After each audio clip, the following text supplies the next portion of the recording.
Hello everybody, a very warm welcome along to Sportsbet TV. My name's Paul Alster. I'm with you as ever with your weekend selections, and really racing this weekend is all about one place, and that's going to be ASCOT, where it is Champions Day.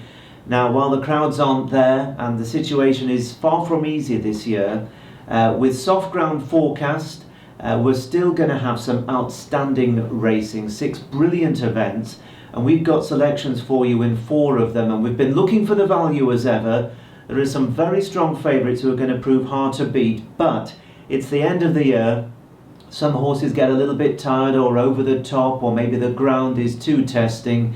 So there could be 1 or 2 surprises, and in the event that there are, we hope that we will be pointing you in the right direction. I'm going to get straight on with it, go to the very first race of the day, and what a way to start with the Group 2 Long Distance Cup, for which Stradivarius is a hot favourite. He is the outstanding stayer of his generation. Of course, he won this in 2018. He's won the Ascot Gold Cup, the Goodwood Cup. He's won everything. But he got beaten, quite well beaten, in the Arc 2 weeks ago in France, over an inadequate mile and a half, admittedly. But that was on very testing ground, and you just wonder if the trip there and back to France, coming at the end of a season, might just take the edge off him. And remember, last year he did get beaten in this race by Kew Gardens, which was a huge shock. So, with him likely to be a very short price, I think he's worth taking on. Now, Search for a Song is very interesting. She's the excellent filly trained by Dermot Weld, who we fear. But Adrian O'Brien, who won it last year with Kew Gardens, has got 3 runners this time. He's got Sovereign, who of course is a Derby winner in his time, Dawn Patrol and Broome. And of the 3, I think Broome is the most interesting. Colin Keane, who leads the Irish Jockeys Championship, is booked to ride, and he's been doing superbly well for Aidan O'Brien since he's been standing in due to all the corona restrictions on jockey movement. Now, Broome was very high class last year. He won 3 races. He won on soft ground. Note that he won on very soft ground in Ireland, and he beat Sovereign, the subsequent Irish Derby winner, by 8 lengths in the Ballysack Stakes. He then won the Derrenstown Stud Derby Trial last year, and that's always a hot race. And then he only got beaten half a length in the Derby by stable companion Anthony Van Dyke. So this is a horse who's very high class. His next run after that was in the Irish Derby, where something went wrong, and he wasn't seen again for very nearly a year until he reappeared in June in the Coronation Cup over a mile and a half, finishing a respectable 4th behind the superb Gaiath. But he looked very ring rusty that day. He was slow to break, and he just looked as if the run would bring him on. Now, Connections have been patient with him, and I think they've been waiting for the soft ground, and I think they believe they've got a star stayer in the making here. And Broome, I think, will appreciate the soft ground and the trip, and he has a touch of class about him, and he looks value to me to beat Stradivarius, and he's 16 to 1 each way with the following firms at the time of this recording at Friday lunchtime. They are Bet365, BetVictor, Betfred, Boyle Sports and Betway, all offering 16 to 1 each way, 3 places. Broome for the Long Distance Cup, the first race of the day, the 120 at Ascot on Saturday, and he's our selection. Now, from the stayers we go to the sprinters, and the second race of the afternoon Saturday at Ascot is the Champion Sprint over 6 furlongs. Among the contenders is Oxted, who won the July Cup in brilliant fashion. Now, Roger Tealstar has since had a wind operation, and that may well have brought out even further improvement from him, which is a frightening prospect, but he's never really operated on soft ground before. He's disappointed both times he's encountered real cut underfoot, and that puts me off. We've got the superb One Master, who became the first horse ever to win 3 successive Prix de la Forêt when winning at Longchamp 2 weeks ago. Group 1 goes on heavy ground, terrific horse, sure to be thereabouts. And the big one that we have to beat is Dream of Dreams, who we've supported a couple of times this season. He's done you plenty of favours, and I think he's going to be hard to beat. He won the Spring Cup in really good fashion, and he loves the soft ground, and as he stays 7 furlongs, the uphill finish brings his stamina into play. But the value isn't there. He's about 7 to 4, 15 to 8. For us, the value is with Cape Byron, who is trained by Roger Varian and is the mount of Andrei Adseni. Now this horse is very smart on soft ground, and he was so progressive last year, and he loves Ascot.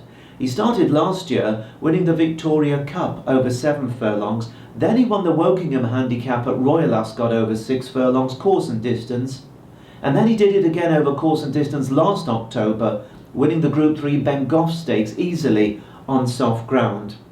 Now he hasn't been seen for 364 days. He's had his issues, but the reports are that he's come back to himself and he's fresh and well, and he goes on this ground, and significantly twice he has won first time out, and we think that the fact that he's been off for 1 day short of a year is not against him, because he's a horse who can do it after a layoff. So we're going to recommend him each way, even though it's grates a bit because we really love Dream of Dreams and he may well win. But if he doesn't, at the odds, 14 to 1 each way Cape Byron, with the likes of 888, Bet365, William Hill and Bet Victor is our selection in the Champion Sprint at 1:55 Saturday. Now, onto the big 2 races for me. The 305 is the Group 1 QE2 Stakes over a mile. What an absolute cracker this one is.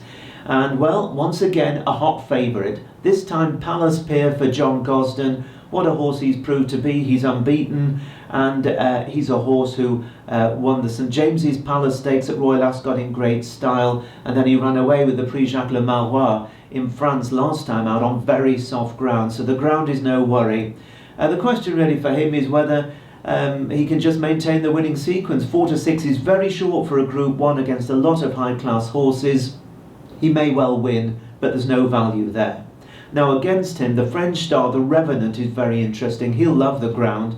And Aidan O'Brien has Circus Maximus, who keeps coming back and doing it time and again, finishing in the frame in top company. And he'll be thereabouts. But John Gosden, who trains Palace Pier, also trains Nazif, who is the mount of the excellent Jim Crowley.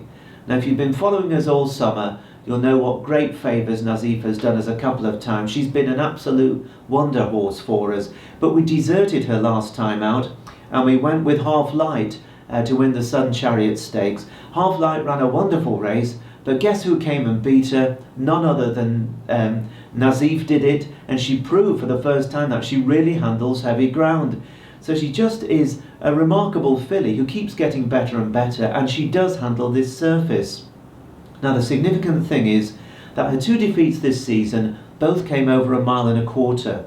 The fact is, she has never ever been beaten at 1 mile, and that's the trip on Saturday, and we think because of that Nazif is worth having on your side. Once again, each way, she's got a lot to find on form with Palace Pier, her stable companion, but she seems to be getting better and better, and she has never been beaten at this trip as well. So 12 to 1, a general price on offer each way. I think his value, and it could be a 1-2 for John Gosden in this race, and who knows which way round. And if it's the right way round for us with Nazif, you're going to be quids in.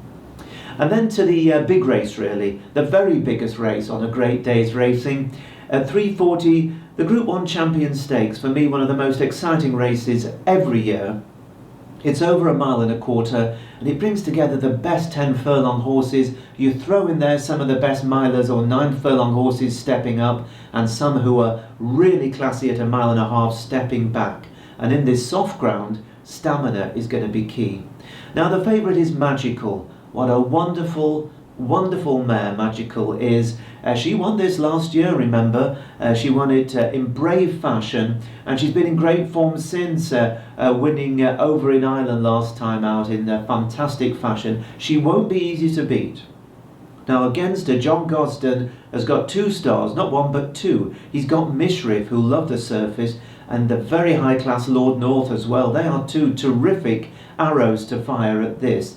The French are sending over a star horse called Scaletti, who absolutely loves it, hot deep. He loves testing ground, and he's got a touch of class. But another horse who loves soft ground is Adabe, another horse we followed this season, and he won last time out for us in really good style at Ayr. Now prior to that, he ran a great race when he was second to Lord North in the Group 1 Prince of Wales' stake at Royal Ascot, and that was on good ground, which would have been plenty fast enough for him and perfect for Lord North. Those two meet. Again, I'll be surprised if Adabe doesn't finish in front of Lord North. And remember that last year, in this very race, Adabe failed by only 3/4 of a length to beat Magical, and he's rated a much higher horse now. He's a better horse. After ASCOT last October, he went down under and he showed the Aussies what for, beating them twice in their top Group 1 races. So this is a horse who is an autumn performer, essentially, in soft ground at this trip. He's in form and his value, with one firm only standing out, 10-1 each way, Bet Victor. 10-1 with Bet Victor each way, Adabe. The rest of them are all 8s and 9s, but Bet Victor at the time of this recording are 10-1, and I just fancy Adabe to reverse placings with his conqueror of last year, Magical. So 4 selections for you on Champions Day this Saturday. Wonderful racing. I think we've got some really serious chances at double figure odds in every race. So I wish you and me the very best of luck, and I look forward to you joining me next week here at Sportsbet TV. Bye bye for now.